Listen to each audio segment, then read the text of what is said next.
Ignacio María de Allende y Unzaga. Nació en San Miguel Allende el Grande, hoy San Miguel de Allende, Guanajuato. Su familia era de origen español y de buena posición económica. Era un criollo bien parecido que gustaba de montar caballo y acaparar mirada de las damas de su localidad.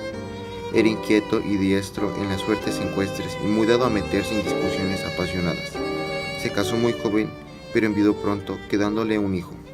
En 1795 ingresó al ejército, donde recibió una buena formación militar y obtuvo el grado de capitán en 1797. Era uno de los dragones de la reina y en 1801 formó parte del contingente del español María Félix Calleja, del rey. Allende pasó al cantón de Jalapa, donde conoció otros criollos que eran de su natal ciudad. El ejército realista se venía dando una política preferencial hacia los españoles. Para ellos era discriminatorio, pues solo los nacidos en España podían aspirar a ascender a las altas esferas del poder. Esto fue creando un resentimiento que se tradujo en la promoción de una causa criolla que buscaba otorgar el derecho a los demás.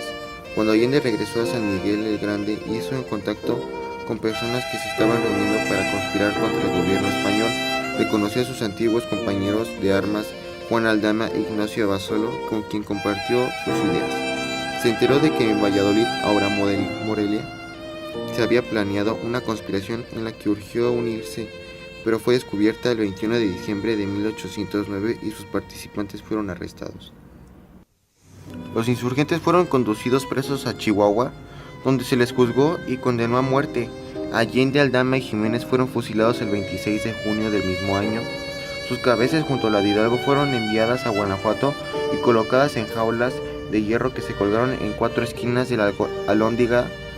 Permanecieron ahí hasta que por decreto de la presidenta de Ignacio Comonfort del 28 de marzo de 1821 fueron sepultados primero en el Panteón de San Sebastián, Guanajuato, y 2 años más tarde enviadas a la Ciudad de México. Actualmente se hallan en una columna de la Independencia. En el atrio de la iglesia de Dolores, el cura Hidalgo llamó a todos los vecinos para que se unieran en la insurrección.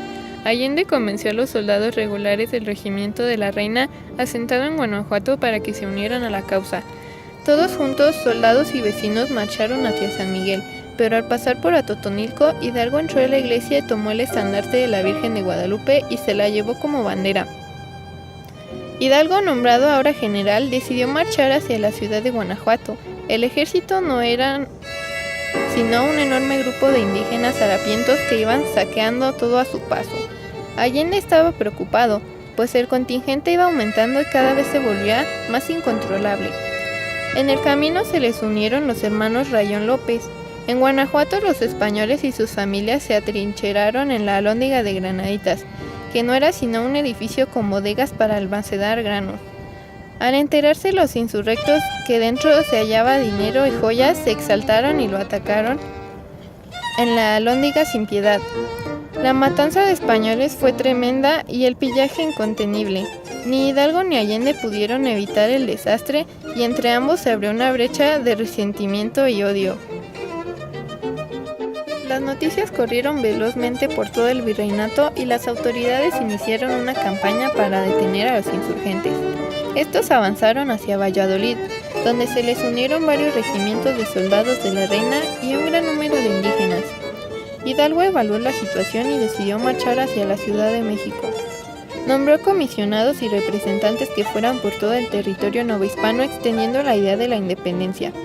Recibió a un antiguo alumno del Colegio de San Nicolás, llamado José María Morelos, y lo comisionó para que luchara en el sur. El gobierno virreinal envió tropas dirigidas por Félix María Calleja, Manuel Flom y otros militares destacados como Trujillo para detenerlos. Avanzaban rápidamente hacia Toluca y Querétaro. El ejército insurgente, ahora compuesto por 80,000 hombres, marchó hacia Acámbaro, donde proclamó a Hidalgo generalísimo y a Allende capitán general. Avanzaron hacia Toluca y se encontraron el 30 de octubre con las fuerzas de Trujillo en el Monte de las Cruces, a las que derrotaron sin muchos problemas. Allende estaba convencido que la toma de la Ciudad de México sería más determinante y fácil para ganar la guerra. Sin embargo, Hidalgo no opinaba lo mismo, pues sabía que la ciudad no sobreviviría al ataque salvaje de tanta gente sin control. Entonces, en contra de la voluntad de Allende, decidieron marchar atrás y ir a Culco, donde se toparon con el ejército realista que les infligió una desastrosa derrota. A partir de ese momento la enemistad entre Allende e Hidalgo fue en aumento.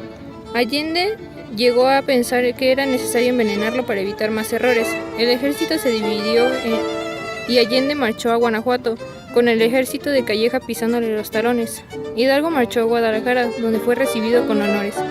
Ambos grupos, el de Allende e Hidalgo, se reunieron para enfrentarse al de Calleja y Flón en el puente de Calderón.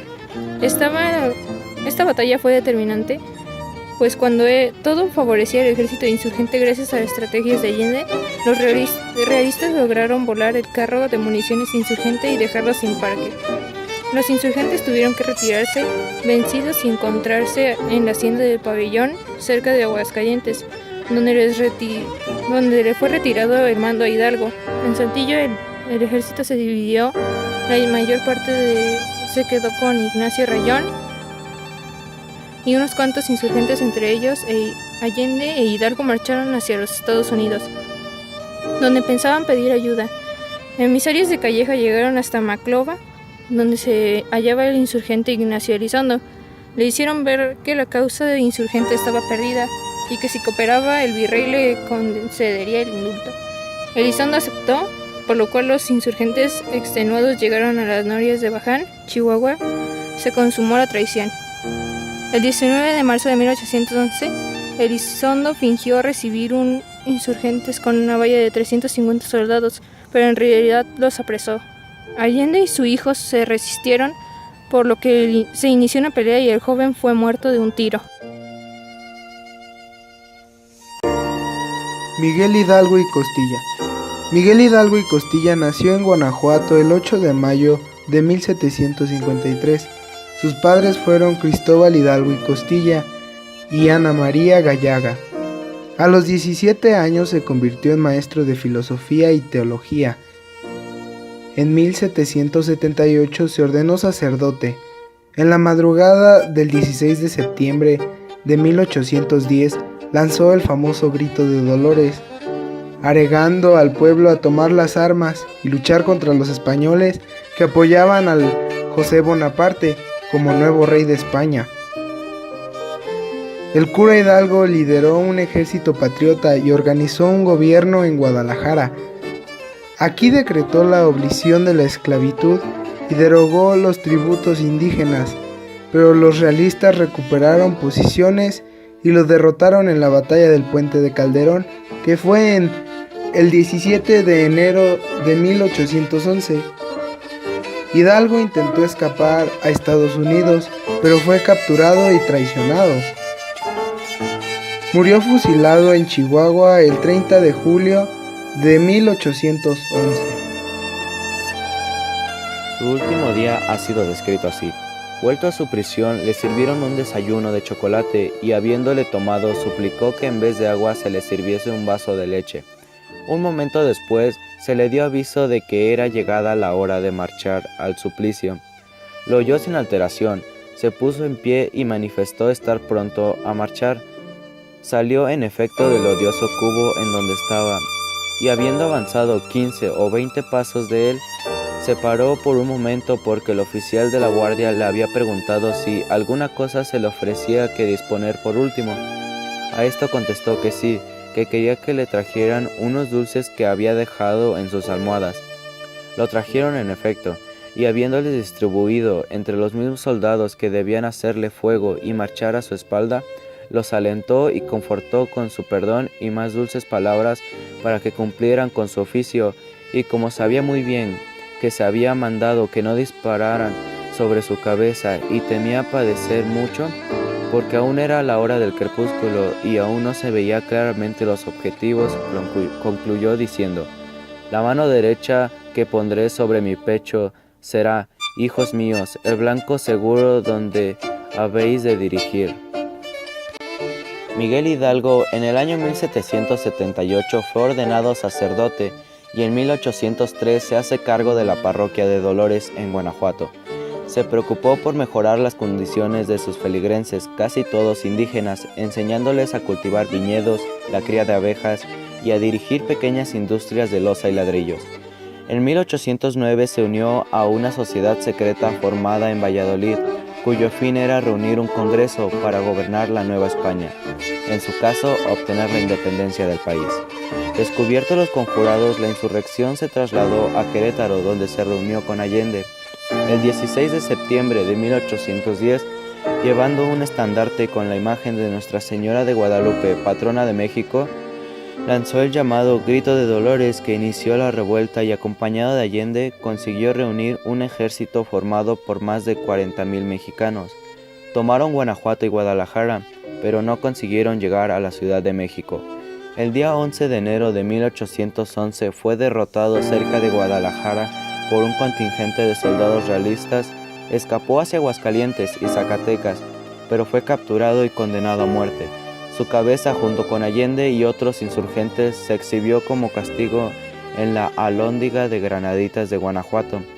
Tras el establecimiento de la República Mexicana en 1824, se le reconoció como primer insurgente y padre de la patria. El estado de Hidalgo lleva su nombre y la ciudad de Dolores pasó de llamarse Dolores Hidalgo en su honor. El 16 de septiembre, el día que proclamó su rebelión, se celebra en México el Día de la Independencia.